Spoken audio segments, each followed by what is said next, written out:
Good afternoon and welcome everyone to this what is a fascinating discussion in this. Can you hear me? Yeah? Yes. Okay, fine, great. Wonderful. Good afternoon, welcome everyone. I'm Aftab, Senior Director, Customer Solutions, and looking forward to moderating what should be a fascinating and insightful discussion in this, our leaders panel. With me today are senior leaders from all sides of the affiliate ecosystem, and with them, I'll be exploring and discussing the role of affiliate marketing and partnerships within the broader marketing mix, and also reflecting on its evolution in recent years. We'll also get our senior leaders to discuss the importance of the channel, particularly within their respective businesses, especially as we head into the second half of the year. We'll also get them to share insights into some of the challenges that are holding them back from securing even more budget and investment within the channel. And finally, we'll discuss what effective strategies can be utilized in order to garner further support, additional influence within the channel in order to increase the impact and visibility to benefit the entire organization. So lots of ground to cover, plenty to dig into, and without further ado, we'll probably crack on and get our panelists to introduce themselves. And of course, your role is also important, so please do feel free to send questions on Slido, and time permitting, we'll look to discuss them at the end. So, Julia, would you like to go first? Hello, testing. Hi, everyone. I am Julia. I'm the Senior Digital Partnerships Manager at Charlotte Tilbury, coming up on 3 years at the business. My background is quite varied. I've been in fashion, worked for a digital agency, and now very much in beauty. And my role basically oversees all things affiliate marketing. Hi, everyone. Can you hear me? Yeah? Okay. I'm Jenny Cousins. I'm the Chief Partnership Officer for Lyst.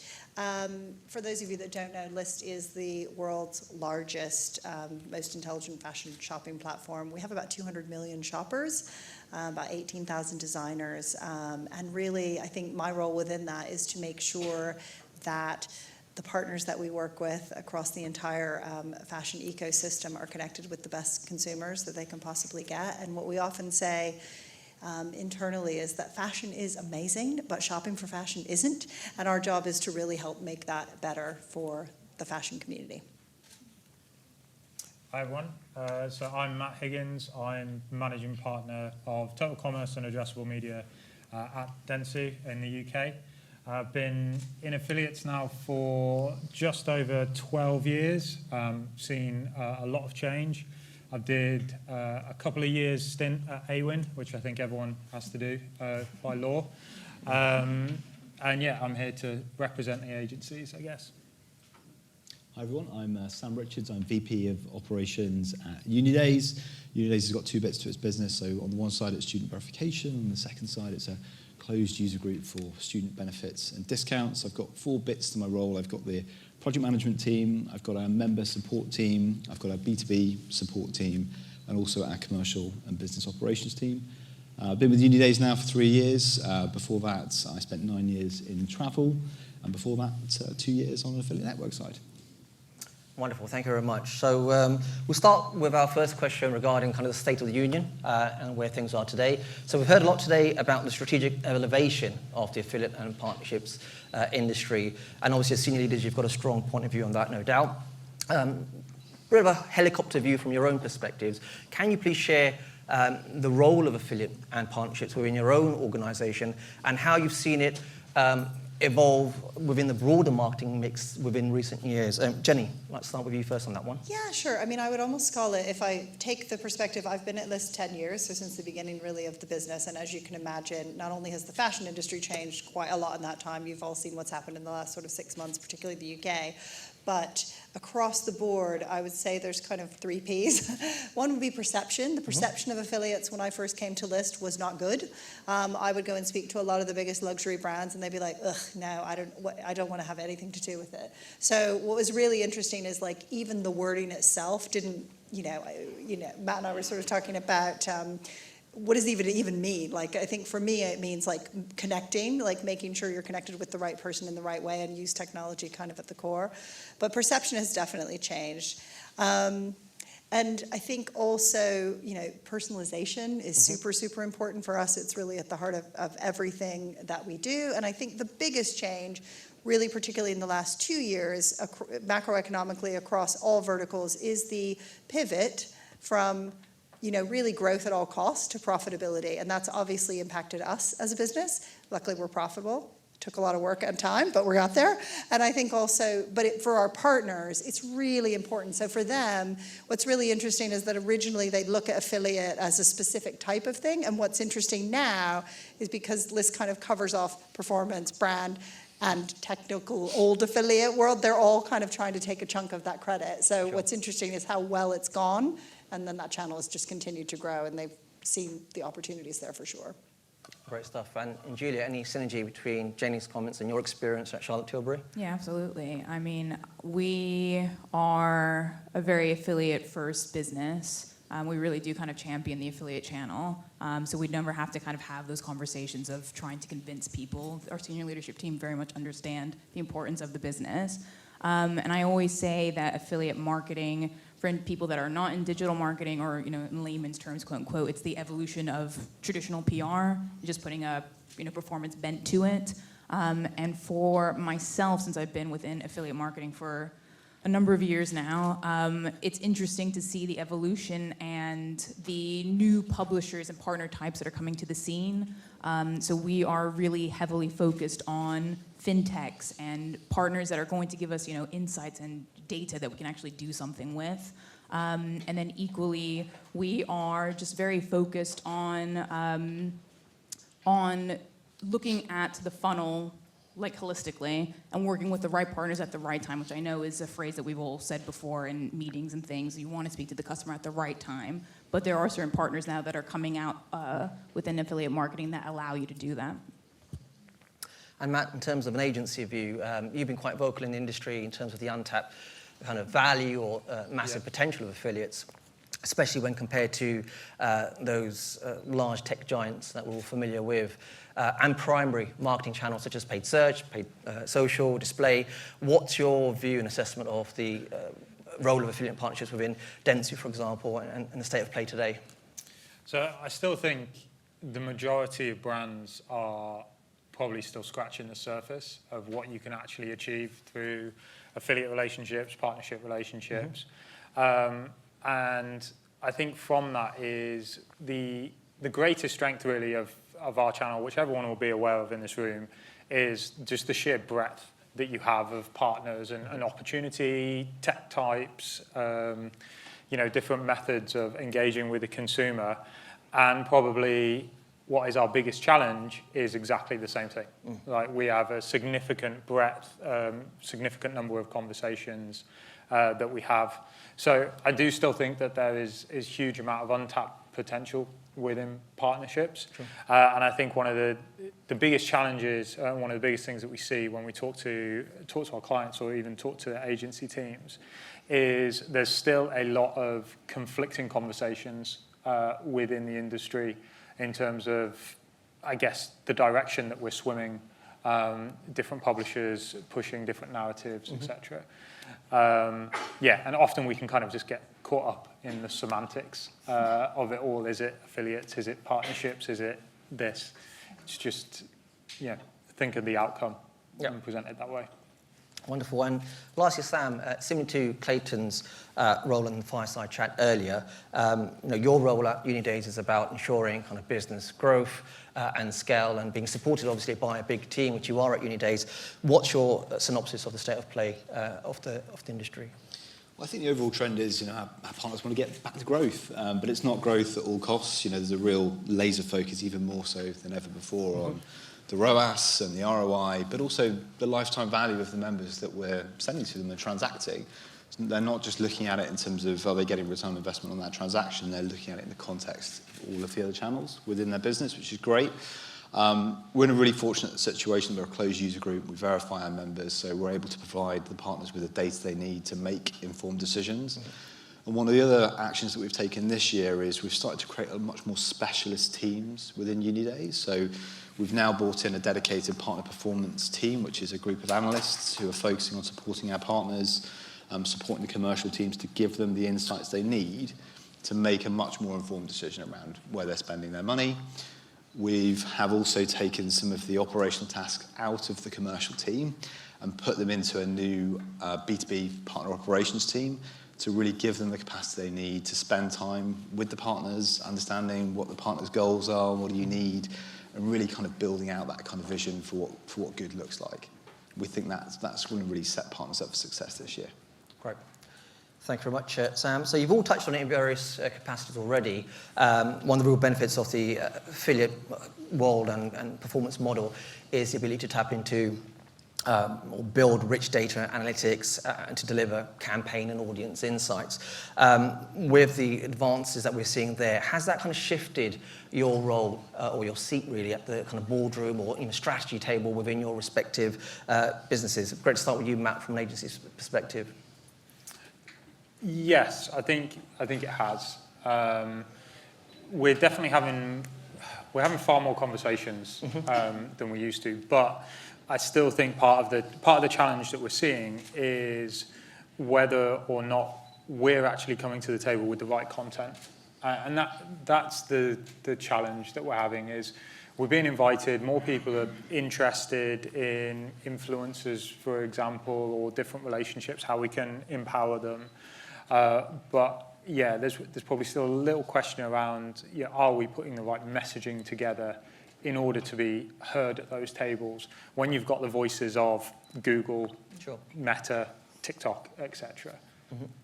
And Jenny, your perspective, obviously Lyst being, I'm guessing, a quite data-heavy business, how important has that been for you over the years? I mean, critical. I wish we had like 2 hours, and if anybody wants to talk after, I will literally like talk your head off about all the amazing stuff, but I'll try and like keep it reined in. But basically, data is at the heart of everything that we do at Lyst. Half the company is data scientists and engineers. We have more analysts than account managers, just to give you an idea. We have 18,000 brands we work with, so it just shows you how important it is. And I guess a couple concrete examples of how we're using data. One is that we produce an industry leading rundown called the Lyst Index every quarter that basically tells you what are the hottest brands, what are they doing, what are our customers telling us in terms of their signals about what they care about. And when we first launched that 5.5 years ago, honestly, we were like, this is interesting, maybe the customer would like it, but we really saw it as more of like a PR and an SEO exercise. The power of this index has literally blown my mind. It's basically like the Billboard top 10 for fashion. And the number of CEOs and CMOs that would call me and be like, why am I not in the top 10? Why am I not? And I was like, oh my God, what's happened?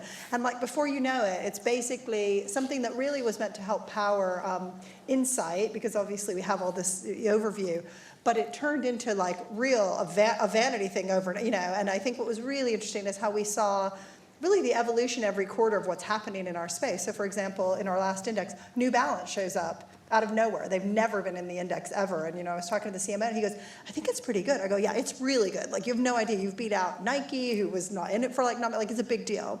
And you get Skims coming up. We get all this kind of thing. And then we also have someone in the team every week who basically sends us the insights of the week of like everything we're seeing from our customers. So not only internally we know, but we can share that with our partners. My team's right here in the front row. Frankie is like working on our data insights. We're getting requests from buyers, retailers, various people to say, help me figure out where am I benchmarked? Is this right? Is this wrong? And it's just like, it's been amazing from a customer perspective because we obviously use this data to power the personalization, to power they get the best experience and match with the right things. But the partner side is so, we haven't even scratched the surface of what's possible there. So yeah, I mean, you can tell I could talk about it forever. But anyway, yes, super important and we love it. And if any of you didn't read the article yesterday, Business of Fashion, we're the lead story in technology with our CTO. So it's got a whole thing about it if you want to know more. Wonderful. Julia, that must be interesting for you being brand side. I mean, are there any particular partner types delivering that level of insight for you? And how do you leverage different partner types across different stages of the purchase funnel? Yeah, absolutely. I mean, for us, Charlotte Tilbury is interesting. It's the place that always kind of pushes you to do better and do best. And I feel like that ethos definitely trickles down into our approach within affiliate marketing because we are pushing our partners and are pushing our publishers to do better and provide a lot more data insights. And it's interesting because we're a global business. We have global programs. We have thousands of publishers and different partner types. And it always comes back to the fintechs and the cashbacks and the closed user groups. So let me give Sam a little shout out for Unidays. They are the partners that have all of this data-rich insights on our customers so that we can be more spend efficient. We can really tailor and bespoke our message to the customer. And it's only evolving, but we are really kind of challenging our partners to do that for us. Thank you, Julia. That's a great endorsement of Uni Days from Julia for you, Sam. I mean, how are you delivering value and insights for your members, particularly with some of the tracking challenges and consent challenges that are taking place as well? Yeah, so I think 3 ways in terms of Uni Days delivers value. So firstly, it starts with a verification. We need to verify that you're a member, and that's really important to the integrity of our marketplace. If our advertisers don't believe that they're real students and we're going through that due diligence, that's a problem. But the verification isn't just on Uni Days. More and more now we're seeing our partners using verification and creating their own student experience on their site. And we've been able to do that for a number of years, but I think what's really interesting now is with some of the new solutions that we're using, the partners are now using our API to enhance their own data, their own first-party data with our first-party data. So they can bolster their own CRM with some of the data that we have on our members and create their own experience on the site. And I think that's a really, really exciting thing. In addition to that, of course, we've got our app, our web. 85, 90% of our traffic is coming from Uni Days app. Gen Z are very, very mobile first, as will be no surprise to people within this room. And then finally, we're also able to amplify the campaigns on social. Again, using the Uni Days data, we can target those students on social and do that on behalf of our partners, which most of our partners really appreciate. I think on the tracking consent piece, it's a real challenge. I'll be the one to hold my hand in the air. There's no silver bullet for this one. If there is, linking to the last point, come let me know. I'd love to hear your perspective on it. But I think what's really encouraging is firstly, the appetite from our partners to come solve this problem for us. Partners want to have their tracking accurate. Really understanding the value they're getting right across the partnership channel is really important to them to make sure that they're investing in the right places. I think it's also encouraging that networks and technologies like PartnerWise and some of the other large networks are providing the possibility to have kind of hybrid attribution models now where we're looking at both code and last touch, so I think that helps. And we're also leveling up the discussion internally and also with our partners around where are the tracking challenges, what are the types of things that we can do to solve that. So I'm confident over the next 12 months that things we'll be seeing improvements there as our understanding of some of the solutions move forward. But it is a real challenge for everyone in this room, I think.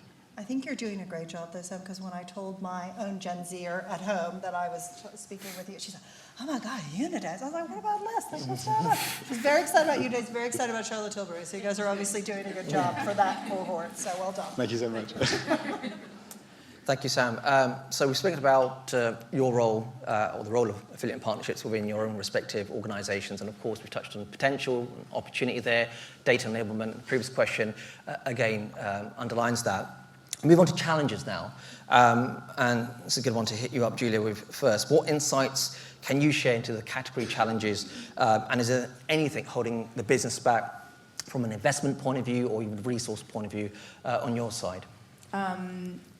Definitely, it's not a budget issue. So we have finite budgets, but they're kind of ring fenced for the channel.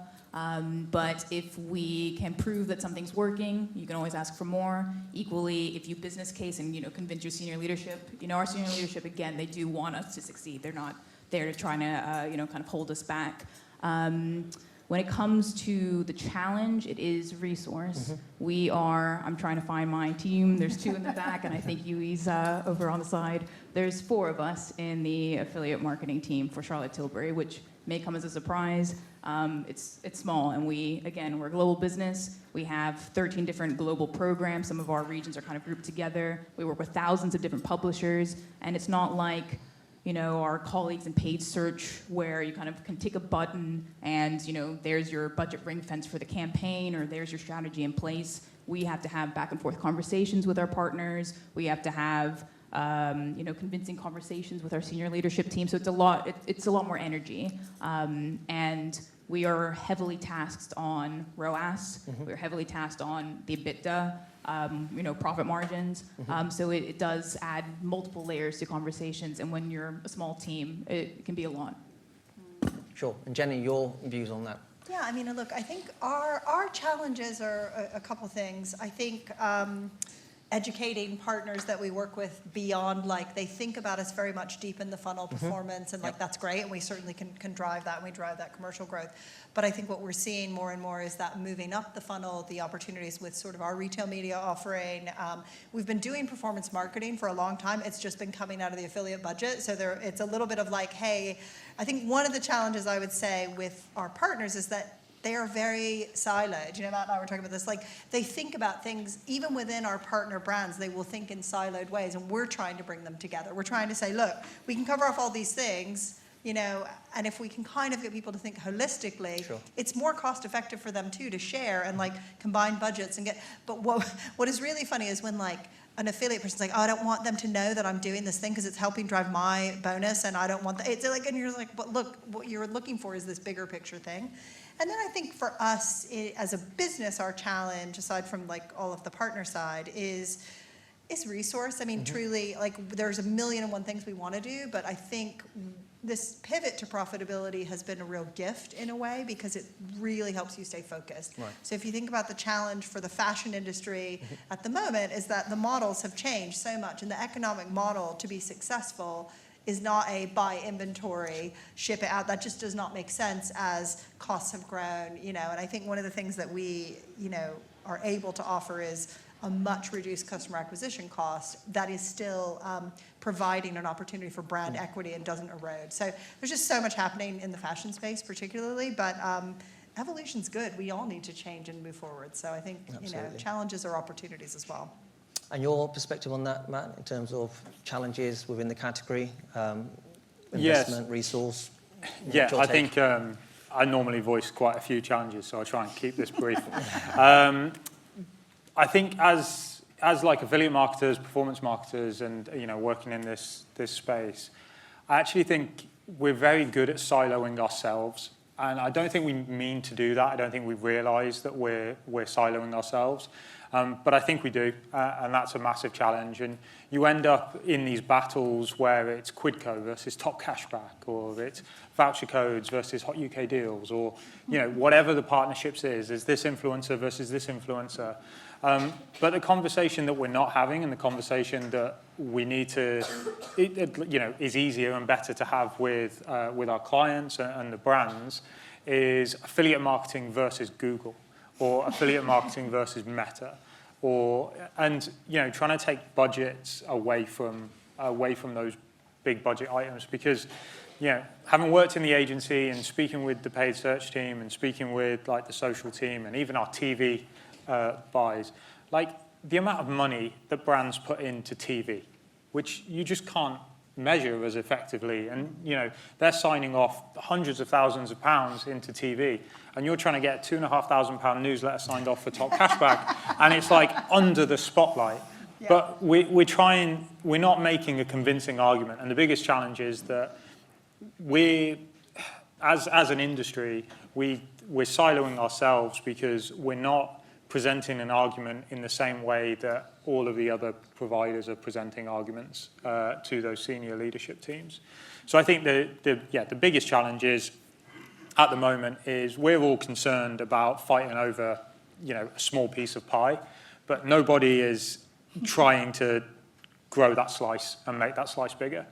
And that's a big challenge, I think, for not just today, but just for the industry. Something important you touched on there, Matt, just to follow up. How more easy or difficult is it to divert budget from other paid media channels from being an agency side? So I think there's agreement in this room today. You know, we are very efficient as a channel. You know, we drive in many cases double-digit ROAS.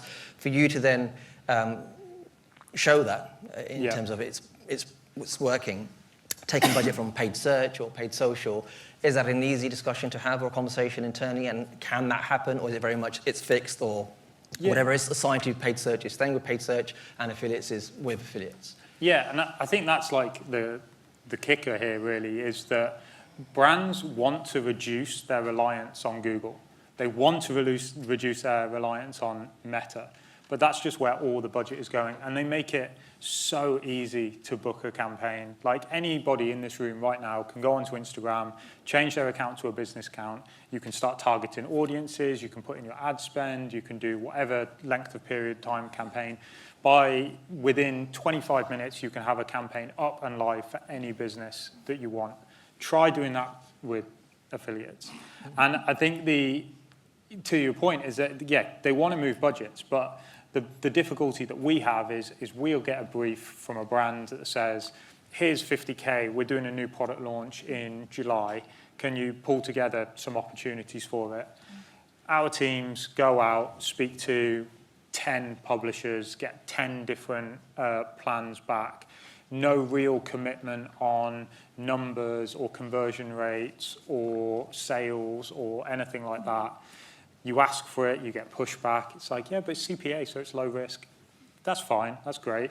But within that time of even getting that plan back, one of our planners has gone into Google, gone into a keyword research tool, pulled the volumes, got the average conversion rate, and presented an argument. So we trip ourselves up, and brands want to put money, they want to diversify their portfolio, they want to diversify their investment.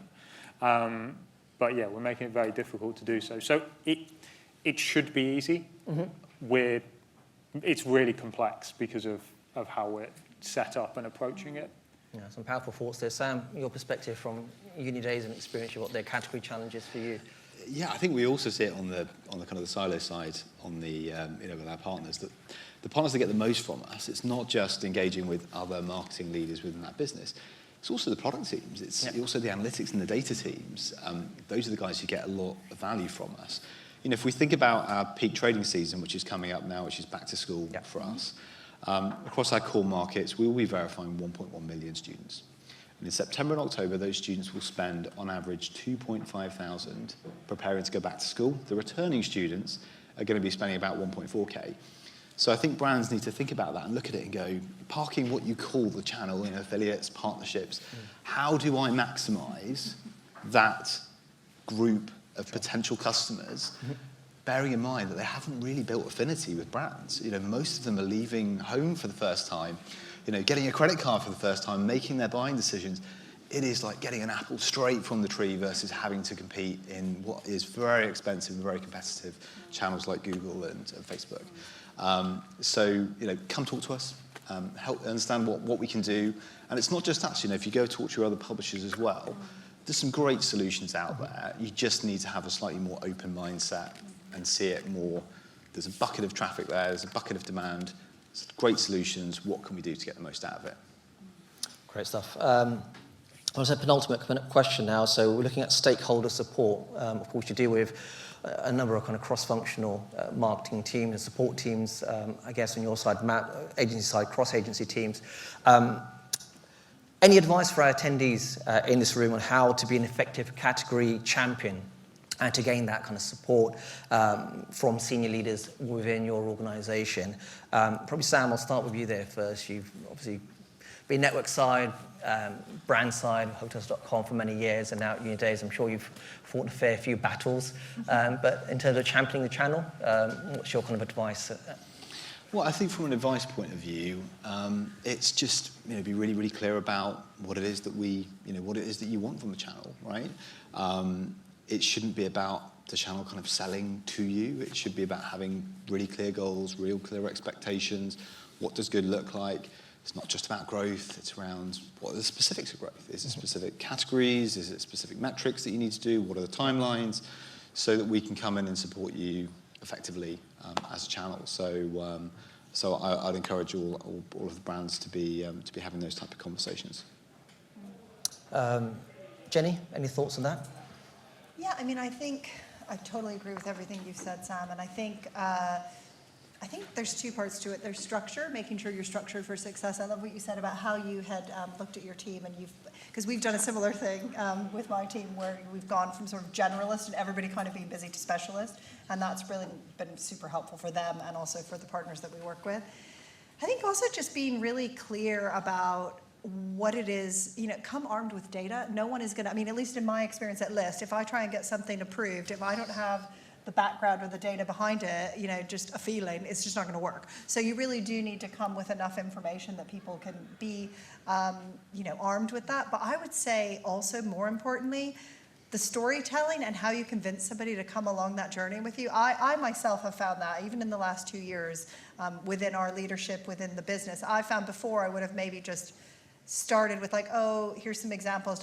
But to do it, I guess basically try and convince people in a medium in which all people can come along that conversation with you. So for example, I found doing decks, starting with the high level, all the context, bringing them along, everyone's just a lot more bought in. So like, do not underestimate the power of how you convince somebody to do something and how you do that storytelling, because internally and externally, it's super important. Sheila, your thoughts on how to be an effective category champion? Again, I think at Charlotte Tilbury, the senior leadership team really do champion the affiliate marketing team. And I think it's also because many of our senior leadership team worked in affiliate marketing at one point or another, so they understand the struggle. But I think for us, it is about being a good steward of the channel and just kind of PRing ourselves to our colleagues, particularly our peer-to-peer colleagues. So we are going to be hosting a lunch and learn where we are going to take people through the basics of affiliate marketing so that, you know, particularly as an example, we might have our brand team come to us and say, you know, we want to launch something in 2 days' time. And, you know, we can move quickly, but that's not typically how affiliate marketing works. We need a little bit more of the lead time, so it's educating in that manner. And then equally, it is about highlighting how the affiliate team and the affiliate marketing channel can support other channels. So to get the buy-in, because every other channel, every other individual within your business has their own objectives, has their own workloads that they're trying to focus on. So how do you show, okay, it's a mutually beneficial partnership for us to be helping one another? Cool. And Matt, from your point of view, I mean, you've obviously spoken about, you know, Meta, Google, and kind of who you're effectively kind of competing with, but how do you kind of shine a spotlight on affiliates within kind of Dentsu and agency land?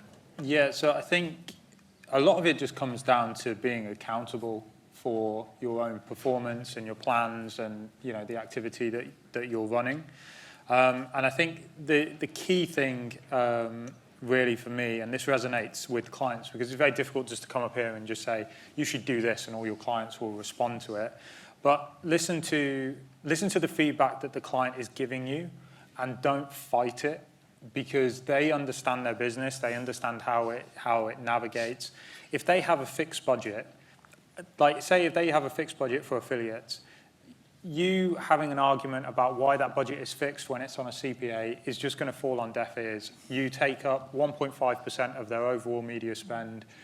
Everything else works for them. They're not going to spend time in changing their operational processes for that.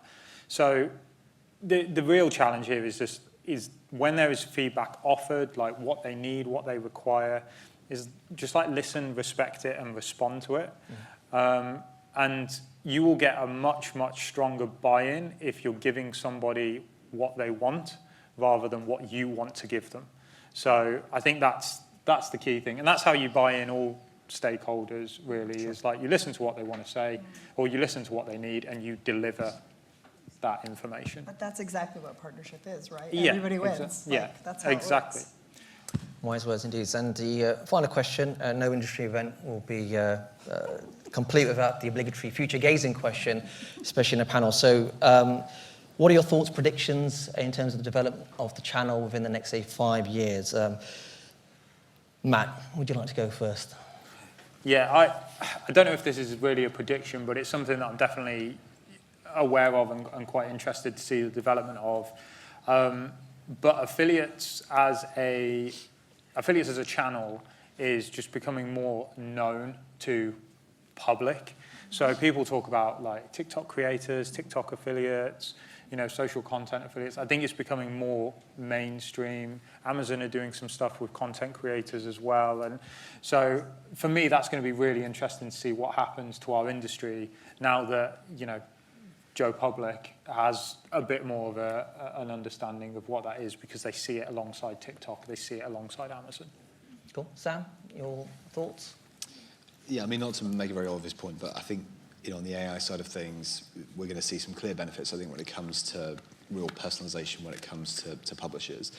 But on the operational side, I'm really excited around how we can take some of the operational efficiency out. When I look at some of my teams, whether or not it's the member support team or the B2B support team, there's a lot of manual effort, there's a lot of spreadsheets, there's a lot of important work that has to get done, but you can just see some of the opportunity to automate this and really improve our member experience as well as our partners' experience on the site. So I'm really excited for that. And I think, to Adam's point, I think we'll look back in 5 years' time, we'll probably be thinking, that felt like a really obvious solution. Why didn't we think of that? So it's quite interesting when you think about where we are now, and in several years' time, we're going to look back and think, wasn't it obvious that we were going to do that with it?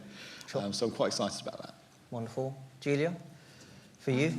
I started off by saying that I think affiliate marketing is the evolution of PR, and I'm curious to see the offline to online and how that progresses. Particularly, COVID, we all had to work from home, we all had to figure out Zoom and Teams and all of these other different platforms and things. And one of the responses that Charlotte Tilbury did was to create virtual consultations. So we have makeup artists that you can speak to via Zoom with all of your skincare, beauty, whatever your concerns are, and that was fantastic. But then equally it is understanding that our customers want to have that offline experiential experience with us, particularly the student partners, influencer partners. So it's the evolution of PR, but then the de-evolution back to offline and how that all kind of connects. Great. And Jenny, what do you foresee in the next few years? Agree with everything everybody said. AI is not going away. I've been to a few conferences where people are like, our legal team says just ignore it. And I'm like, I don't think that's going to work out for you. Yeah.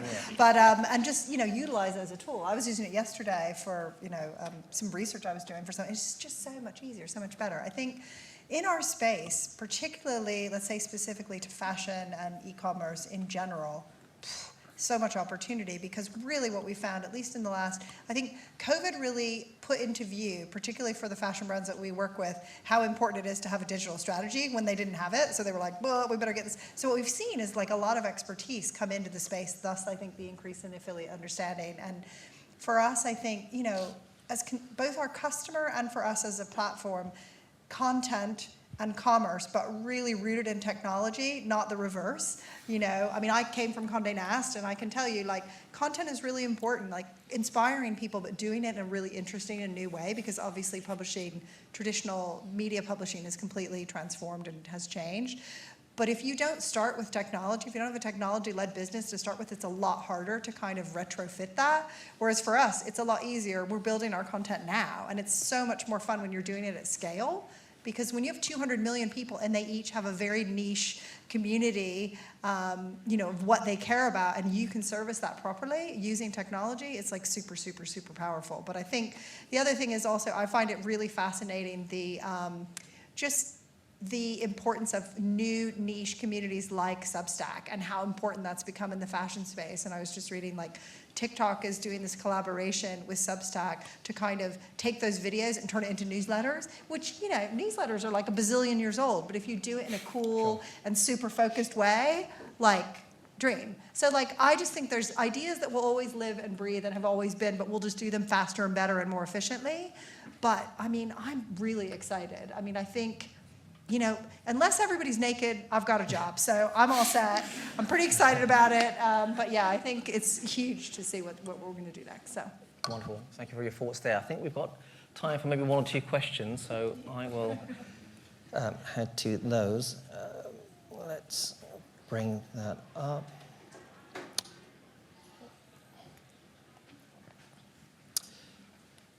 Matthew, the breadth of partners we're seeing, is affiliate confused as to what it truly is? Partnerships or CSS or CLO tech or influencers or traditional? Again, I think you've touched on the semantics earlier on, but what's your thoughts on that? Yeah, I don't think it's confused as to what it is, because I think everybody knows what it, everybody has their own goals.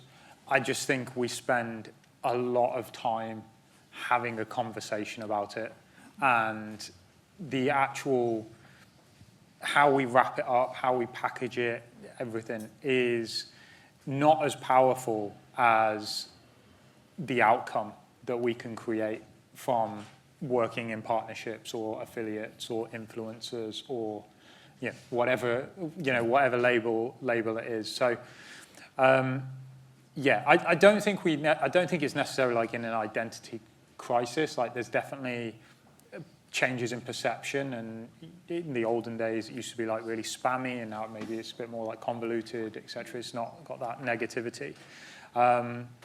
But yeah, I think the goal is we just need to focus more about the outcome rather than what we call it. Okay. How do you deal, as senior leaders, with competing priorities? Sam, do you want to take that one, given you are VP Operations and not quite a lot to manage? Yeah, so actually the last couple of days we've just been in OKR workshops. So I think we have traditionally been a business which has been very ambitious and wanted to do lots. And that's very challenging because you're trying to do way too much now. And now I think we're focused on getting really crystal clear outcomes that we need to get to, developing a shared vision about what the outcome is. Because sometimes, you might present something and actually, you're thinking of a square, you're thinking of a triangle, you're thinking of a circle. So you need to really make sure that everyone's really clear about this is where we're going, and then cascading that in terms of this is what the individuals need to go do. And then I think the prioritization thing becomes way, way clearer because you're not having to make prioritization decisions based on, oh, this has come in, do I do over that? You can reflect on your strategy, reflect on your agreed outcomes that you're looking to achieve, and then I think those decisions become clearer. We're definitely not perfect at it yet, but we're very focused on doing less but better. Cool. And Jenny, you sound like you wear a number of different hats at times.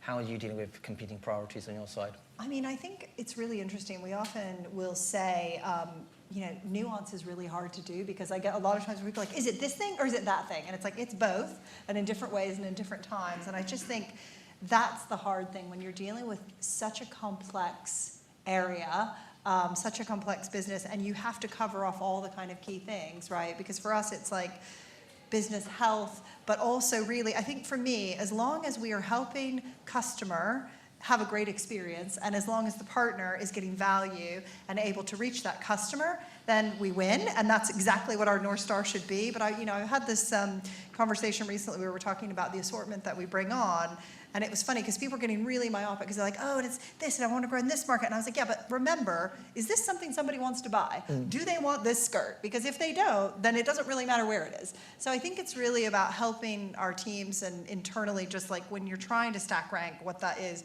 remind yourself of what it's about. And if it's not covering off those things, then don't do it. I think we're getting better at it. We're learning how to do it, more efficiently because I think we've got an amazing program manager who keeps everything on track. But in general, it is hard. It's hard to do this, or we wouldn't, have jobs or have things to do. So, I think that's a bad thing. But I think it is really about reminding yourself and knowing that it's not going to be just one thing. If it was just one thing, it wouldn't be a good enough business. Sure. And Julia, to close off, any kind of thoughts on how you manage competing priorities at Charlotte Tilbury? I think it always, I agree with everything that's been said thus far, and I think it just always goes back to what is the target, what is the objective, and if you can cut the fat and it doesn't support in reaching that target, then don't focus on it. Cool. Thank you very much, guys. Lots of invaluable nuggets and content, hopefully, and insights. If you want to see the guys later, you can do. They'll be floating around, but thank you very much for listening.